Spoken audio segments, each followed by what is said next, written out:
Assalamualaikum warahmatullahi wabarakatuh. Hidup adalah roda yang terus berputar. Kadang kita berada di atas, menikmati keberlimpahan, merasa dunia ada dalam genggaman. Namun, dalam sekejap, segalanya bisa berubah. Kesombongan yang dulu kita pelihara bisa menjadi batu sandungan yang menjatuhkan kita ke titik terendah. Hari ini, saya akan membawakan sebuah kisah tentang keangkuhan, kejatuhan, dan kesempatan kedua. Sebuah perjalanan yang mengajarkan arti empati dan bagaimana kehidupan selalu memiliki caranya sendiri untuk mendidik kita. Mari kita simak kisah ini dengan hati yang terbuka. Di bawah bayang-bayang sebuah toko yang ramai, seorang lelaki tua duduk bersila di tepi trotoar. Tubuhnya kurus, bahunya membungkuk, menunjukkan jejak panjang kehidupan yang telah ia lalui. Kulitnya yang legam oleh matahari terlihat penuh kerutan, seperti peta yang mencatat setiap pahit manis perjalanan hidupnya. Pakaian yang melekat di tubuhnya sudah lusuh dan pudar, kainnya tipis dan penuh tambalan di sana-sini, seakan telah bertahun-tahun bertahan dari kerasnya jalanan. Namun, meskipun tampak seperti seorang pengemis biasa, ada sesuatu dalam sorot matanya, sebuah ketenangan, kebijaksanaan yang dalam, berbeda dari mereka yang benar-benar pasrah pada nasib. Mbah Wiryo tidak pernah meminta dengan kata-kata. Tangannya yang keriput hanya terulur dengan tenang, tak memaksa, tak meratap.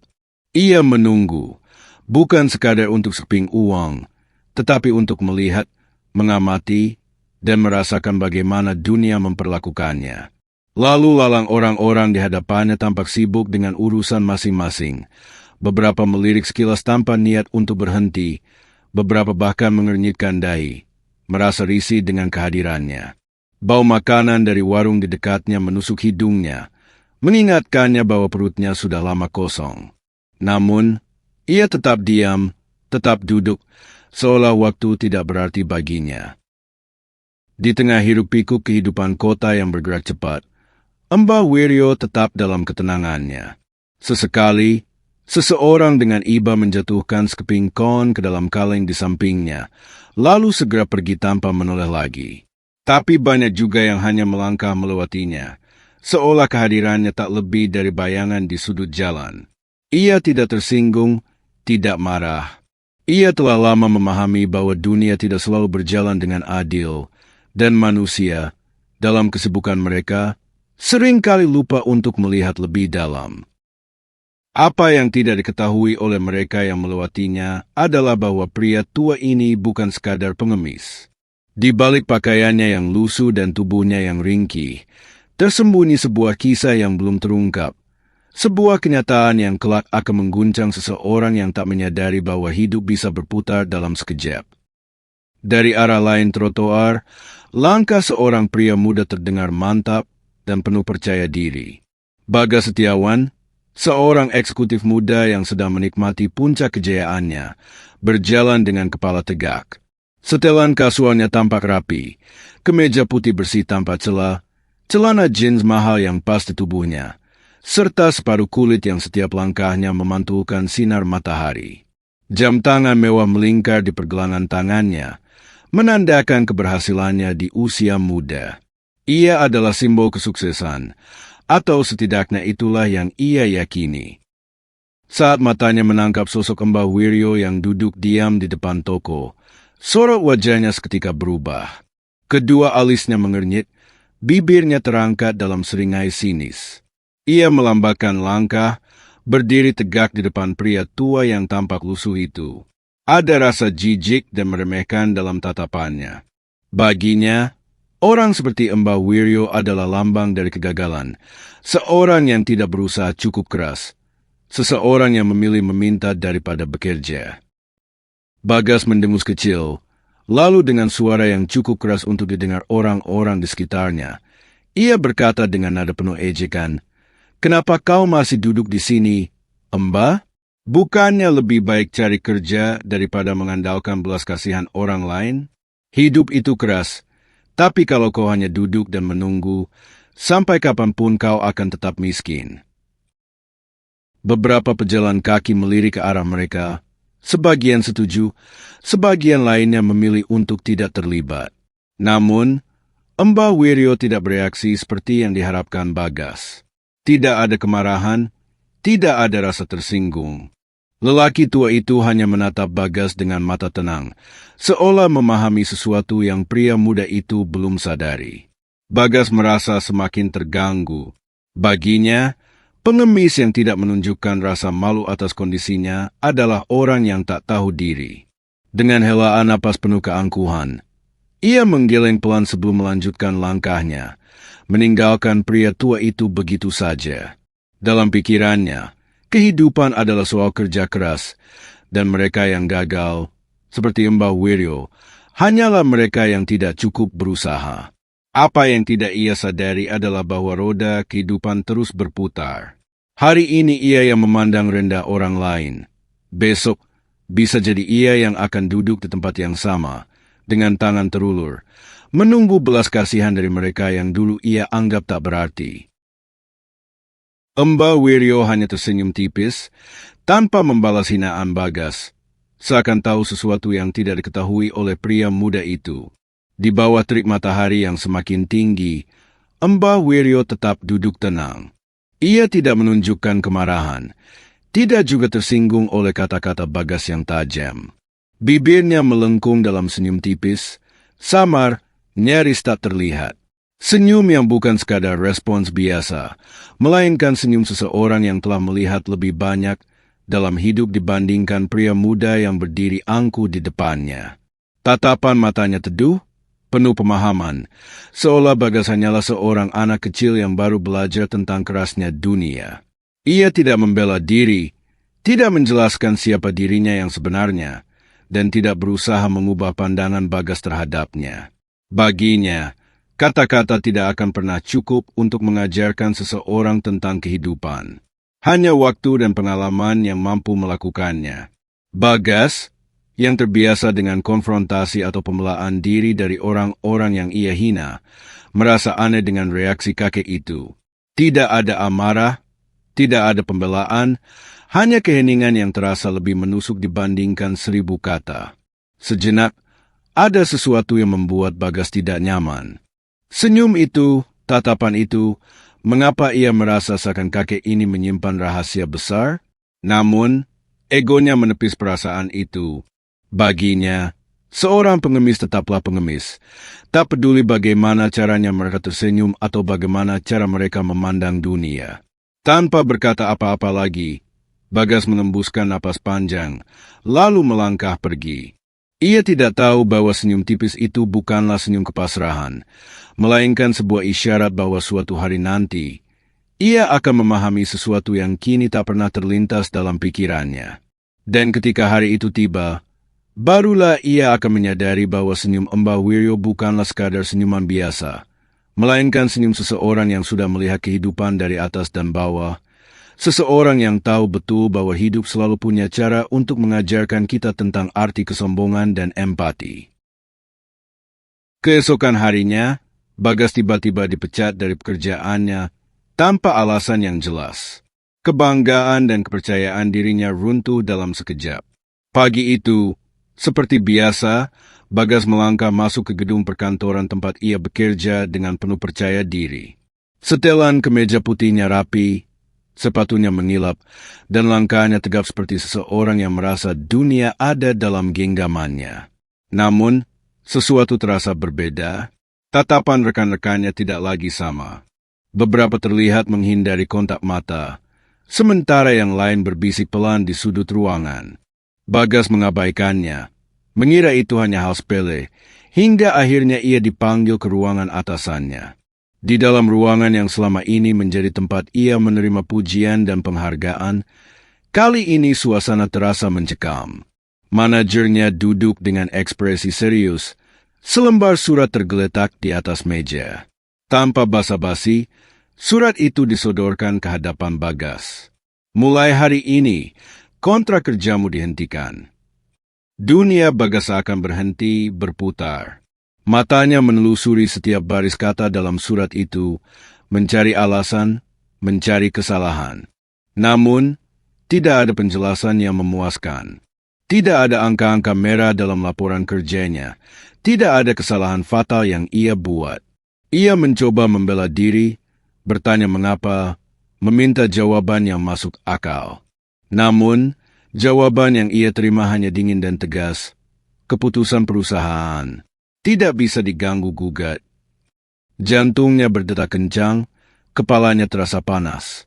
Bagas, yang selalu merasa aman dalam posisinya, tiba-tiba kehilangan segalanya. Kepercayaan dirinya yang selama ini begitu tinggi kini goyah. Ia keluar dari kantor dengan langkah yang berbeda. Tidak lagi tegap, tidak lagi penuh keyakinan. Di luar, angin pagi yang biasanya terasa sejuk, kini berubah menusuk. Trotoar yang kemarin ia lalui dengan penuh keangkuhan kini terasa asing dan menyesakkan. Dunia tidak lagi berada dalam genggamannya. Dan untuk pertama kalinya dalam hidup, ia merasa kecil, rapuh, dan tak berdaya. Bagas mengalami kejatuhan yang drastis. Kehilangan pekerjaannya hanyalah awal dari mimpi buruk yang perlahan menjadi kenyataan. Awalnya, ia masih optimis, berpikir bahwa dengan pengalaman dan reputasinya, ia akan segera mendapatkan pekerjaan baru. Namun, hari demi hari berlalu tanpa panggilan wawancara. Lamaran yang ia kirimkan tak berbalas. Pesan-pesan yang ia kirimkan kepada kenalan bisnisnya hanya diabaikan. Tabungannya yang selama ini ia anggap cukup, mulai menipis jauh lebih cepat dari perkiraannya. Uang yang dulu dengan mudah ia keluarkan untuk makan di restoran mahal atau membeli barang-barang mewah kini terasa semakin berharga, semakin sulit untuk dikeluarkan tanpa perhitungan. Tagihan datang bertubi-tubi, sewa apartemen yang dulu ia anggap remeh kini menjadi ancaman besar. Dalam waktu yang singkat, segala kemewahan yang pernah ia nikmati lenyap satu persatu. Mobilnya harus dijual untuk bertahan hidup, barang-barang berharga lainnya menyusul. Namun tetap saja, uang yang tersisa semakin mengecil dan akhirnya habis. Hari itu pun tiba. Hari di mana ia harus menerima kenyataan pahit bahwa ia tak lagi mampu membayar sewa tempat tinggalnya. Dengan koper kecil berisi beberapa pakaian dan barang seadanya, Bagas melangkah keluar dari apartemen yang selama ini menjadi simbol kesuksesannya. Tidak ada yang peduli, tidak ada yang menoleh. Dunia yang dulu terasa berada dalam genggamannya, kini seolah menolaknya. Malam pertama di jalanan adalah pelajaran yang paling pahit. Dingin menggigit, suara bising kota yang dulu terasa menyenangkan kini menjadi ancaman. Tidur di bangku taman dengan perut kosong adalah sesuatu yang tak pernah ia bayangkan sebelumnya. Lapar, lelah, dan kesepian mulai menggerogoti dirinya. Dulu, ia berdiri tegak di atas dunia, memandang rendah mereka yang tak beruntung. Kini, ia adalah bagian dari mereka, orang-orang yang dulu ia hina, yang dulu ia abaikan, yang dulu ia anggap tidak berusaha cukup keras untuk bertahan hidup. Untuk pertama kalinya, ia memahami bagaimana rasanya menjadi seseorang yang tidak diperhitungkan oleh dunia. Dalam keputusasaan, Bagas mulai meminta belas kasihan. Tetapi orang-orang hanya melewatinya, persis seperti yang pernah ia lakukan pada Mbah Wiryo. Awalnya, ia masih menahan diri. Harga dirinya yang dulu begitu tinggi membuatnya sulit menerima kenyataan bahwa kini ia tak lagi berbeda dari mereka yang dulu ia pandang rendah. Ia duduk di sudut trotoar, menatap langkah-langkah cepat para pejalan kaki yang sibuk dengan urusan mereka masing-masing. Suara klakson mobil, tawa dari orang-orang yang baru keluar dari restoran mewah, dan aroma kopi mahal yang mengepul dari kedai-kedai di pinggir jalan terasa seperti ejekan bagi keadaannya saat ini. Namun, lapar tidak mengenal harga diri. Perutnya sudah kosong selama lebih dari sehari. Tubuhnya mulai terasa lemas, dan kepalanya berputar. Akhirnya, dengan berat hati, ia mengulurkan tangan, berharap seseorang akan berhenti dan memberikan sedikit kepedulian. Tapi yang terjadi justru sebaliknya. Seorang pria berpakaian rapi hanya melirik sekilas sebelum melangkah lebih cepat, seolah takut terlalu lama berdekatan dengannya. Seorang wanita yang lewat mendekap tasnya lebih erat, takut bahwa ia mungkin seorang pencopet. Beberapa remaja yang sedang tertawa melewatinya tanpa sadar, sementara seorang pria setengah baya mengerutkan dahi dan menggelengkan kepala seolah jijik dengan kehadirannya. Tidak ada yang berhenti. Tidak ada yang peduli. Bagas ingin berteriak, ingin mengatakan bahwa ia bukan pemalas, bahwa ini bukan pilihannya, bahwa ia pernah menjadi seseorang yang sukses dan dihormati. Tapi siapa yang akan peduli? Dunia tidak punya waktu untuk mendengar alasan seseorang yang duduk di trotoar dengan pakaian lusuh dan wajah yang dipenuhi kelelahan. Saat itu, kenangan tentang Mbah Wiryo muncul dalam pikirannya. Tatapan tenangnya, senyum tipisnya, bagaimana kakek tua itu hanya diam ketika ia dihina. Dulu, ia tidak peduli. Dulu, ia bahkan tidak mau berpikir dua kali sebelum melewati pria tua itu tanpa belas kasihan. Sekarang, ia merasakan semuanya. Rasa lapar, kesendirian, dan yang paling menyakitkan, rasa tidak dianggap oleh dunia. Ia tidak lagi berada di atas, tidak lagi merasa berkuasa. Ia hanyalah bayangan di sudut jalan, sama seperti orang-orang yang dulu ia remehkan. Dan kini, ia menyadari betapa kejamnya dunia bagi mereka yang tak lagi memiliki apa-apa. Dalam keputusasaan, Bagas mulai meminta belas kasihan. Tetapi orang-orang hanya melewatinya, persis seperti yang pernah ia lakukan pada Mbah Wiryo. Awalnya, ia masih menahan diri. Harga dirinya yang dulu begitu tinggi membuatnya sulit menerima kenyataan bahwa kini ia tak lagi berbeda dari mereka yang dulu ia pandang rendah. Ia duduk di sudut trotoar, menatap langkah-langkah cepat para pejalan kaki yang sibuk dengan urusan mereka masing-masing. Suara klakson mobil, tawa dari orang-orang yang baru keluar dari restoran mewah, dan aroma kopi mahal yang mengepul dari kedai-kedai di pinggir jalan terasa seperti ejekan bagi keadaannya saat ini. Namun, lapar tidak mengenal harga diri. Perutnya sudah kosong selama lebih dari sehari. Tubuhnya mulai terasa lemas, dan kepalanya berputar. Akhirnya, dengan berat hati, ia mengulurkan tangan, berharap seseorang akan berhenti dan memberikan sedikit kepedulian. Tapi yang terjadi justru sebaliknya. Seorang pria berpakaian rapi hanya melirik sekilas sebelum melangkah lebih cepat, seolah takut terlalu lama berdekatan dengannya. Seorang wanita yang lewat mendekap tasnya lebih erat, takut bahwa ia mungkin seorang pencopet. Beberapa remaja yang sedang tertawa melewatinya tanpa sadar, sementara seorang pria setengah baya mengerutkan dahi dan menggelengkan kepala seolah jijik dengan kehadirannya. Tidak ada yang berhenti. Tidak ada yang peduli. Bagas ingin berteriak, ingin mengatakan bahwa ia bukan pemalas, bahwa ini bukan pilihannya, bahwa ia pernah menjadi seseorang yang sukses dan dihormati. Tapi siapa yang akan peduli?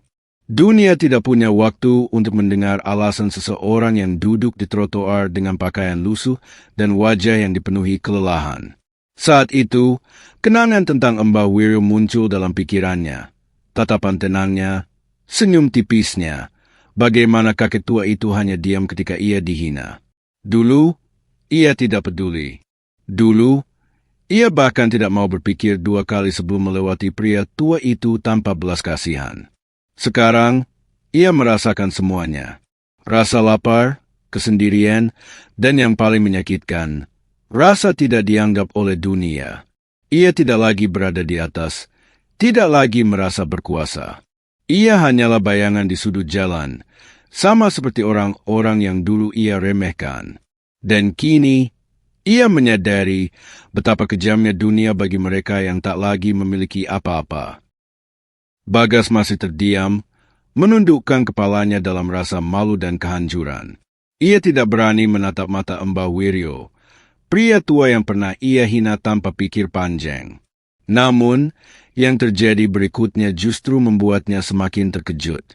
Dengan suara tenang dan penuh wibawa, Mbah Wiryo akhirnya berbicara. Bagas, mungkin kau berpikir aku hanya seorang pengemis biasa. Tapi dulu, aku pernah berdiri di tempat yang sama seperti yang pernah kau tempati, duduk di kursi pemimpin, dihormati oleh banyak orang, termasuk dirimu. Bagas mengerutkan kening, perlahan mengangkat kepalanya. Ada sesuatu dalam kata-kata Mbah Wiryo yang membuat tubuhnya menegang. Apa maksudnya? Mbah? Suaranya lirih, hampir tidak percaya dengan apa yang baru saja ia dengar. Mbah Wiryo tersenyum tipis. Tatapan matanya tetap penuh ketenangan. Dulu, aku adalah pendiri dan pemilik perusahaan tempat kau bekerja. Aku yang membangun tempat itu dari nol, yang merintisnya dengan keringat dan kerja keras. Aku mengenal semua orang di sana, termasuk dirimu, meskipun kau tidak pernah mengenalku secara langsung. Bagas terbelalak. Jantungnya berdegup kencang. Pikirannya berusaha mencerna kata-kata pria tua itu. Tidak mungkin. Bagaimana mungkin seorang pemilik perusahaan, seseorang yang berada di puncak, kini duduk di jalanan dengan pakaian lusuh seperti seorang gelandangan? Seolah membaca pikirannya, Mbah Wiryo melanjutkan, Aku memilih meninggalkan segalanya. Aku ingin melihat kehidupan dari sudut pandang yang berbeda. Ingin memahami dunia tanpa embel-embel kekayaan dan jabatan. Karena kekuasaan seringkali membuat kita buta terhadap kenyataan, seperti yang dulu terjadi padaku dan seperti yang telah terjadi padamu. Bagas tercekat. Ia ingin menyangkal, ingin percaya bahwa ini semua hanyalah kebetulan. Namun, dalam-dalam hatinya, ia tahu bahwa pria di hadapannya tidak berbohong. Tiba-tiba, semua yang terjadi dalam hidupnya selama beberapa minggu terakhir terasa seperti kepingan puzzle yang mulai menyatu. Matanya kini menatap Mbah Wiryo dengan penuh keterkejutan, tetapi juga dengan rasa hormat yang baru. Sosok yang dulu ia remehkan ternyata adalah seseorang yang jauh lebih besar dari yang pernah ia bayangkan. Bagas terkejut dan merasa malu, menyadari bahwa ia telah mencemooh seseorang yang jauh lebih bijaksana dan berpengalaman darinya. Matanya membelalak, napasnya terasa berat. Kata-kata Mbah Wiryo masih bergema di kepalanya, mengoyak semua keyakinan yang selama ini ia pegang tentang kehidupan. Pria tua yang dulu ia hina di pinggir jalan, yang ia anggap sebagai orang malas dan tidak berguna, ternyata adalah seseorang yang pernah berada jauh di atasnya, seseorang yang pernah memiliki kekuasaan, kehormatan, dan kekayaan, tetapi memilih meninggalkan semuanya demi memahami makna kehidupan yang lebih dalam. Bagas merasakan gelombang panas di wajahnya, bukan karena matahari, tetapi karena rasa malu yang membakar hatinya. Betapa bodohnya ia, betapa sombongnya ia selama ini. Ia ingat dengan jelas bagaimana dulu ia mencemooh Mbah Wiryo, bagaimana ia merasa begitu lebih baik hanya karena ia memiliki pekerjaan yang mapan dan kehidupan yang nyaman. Ia berpikir bahwa orang miskin adalah mereka yang tidak berusaha cukup keras, bahwa mereka yang meminta-minta di jalanan hanyalah pecundang yang menyerah pada hidup.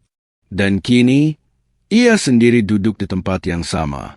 Ia merasakan lapar, kelelahan, dan tatapan jijik dari orang-orang yang melewatinya.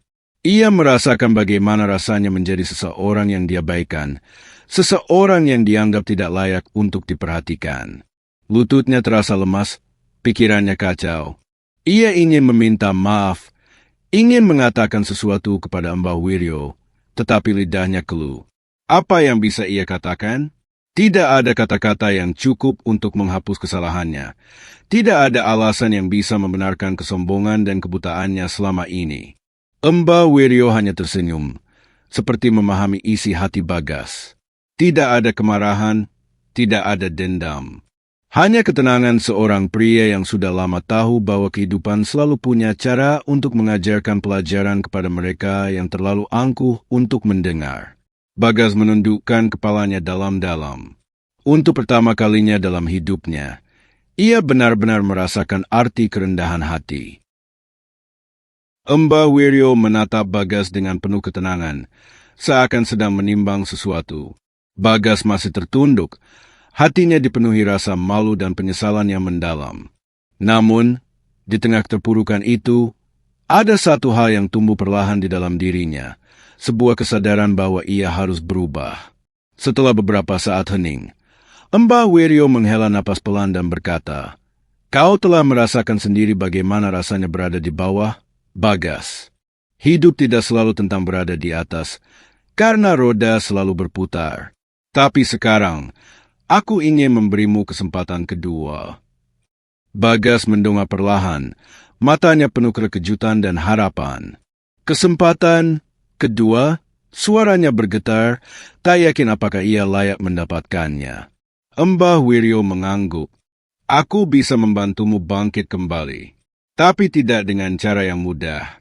Jika kau ingin mendapatkan kembali hidupmu, kau harus mempelajari sesuatu yang selama ini kau abaikan, empati dan kerja keras yang sejati. Bagas menelan ludah. Ia siap menerima bantuan, tetapi kata-kata Mbah Wiryo memberinya rasa cemas. Apa maksudnya, Mbah? Pria tua itu tersenyum tipis. Aku akan membawamu ke tempat di mana kau bisa belajar dari bawah. Kau harus merasakan bagaimana bekerja dengan tanganmu sendiri, bagaimana berjuang seperti mereka yang tidak memiliki apa-apa, sebelum kau bisa kembali mendapatkan posisimu. Tidak ada jalan pintas. Bagas terdiam. Sebagian dirinya ingin menolak, ingin kembali ke zona nyaman yang pernah ia miliki. Namun, ia tahu bahwa dirinya yang lama sudah hancur. Jika ia ingin menjadi seorang yang lebih baik, ia harus melalui proses ini. Dengan suara lirih, tetapi penuh keteguhan, ia menjawab, "Saya siap, Mbah." Mbah Wiryo mengangguk, puas dengan jawaban itu. Baik, kita mulai dari awal, dan kali ini kau akan belajar tentang kehidupan dengan cara yang sesungguhnya. Bagas tidak tahu apa yang menunggunya, tetapi untuk pertama kalinya sejak kejatuhannya, ia merasa bahwa inilah kesempatan untuk menebus kesalahannya dan menemukan kembali arti dari hidup yang sebenarnya. Hidup tidak pernah bisa ditebak. Orang yang hari ini berdiri tegak dengan penuh kepercayaan diri, bisa jadi besok terduduk di sudut jalan dengan tangan terulur, meminta belas kasihan. Namun, bukan kejatuhan yang menentukan siapa diri kita, melainkan bagaimana kita belajar dan bangkit dari pengalaman tersebut. Dari kisah ini, kita belajar bahwa kesombongan hanya akan menutup hati dan mata kita dari realitas kehidupan. Bahwa empati dan kerja keras jauh lebih berharga daripada harta dan jabatan yang sifatnya sementara. Dan bahwa kesempatan kedua selalu ada bagi mereka yang bersedia merendahkan hati untuk belajar. Semoga kisah ini memberikan hikmah bagi kita semua. Wassalamualaikum warahmatullahi wabarakatuh.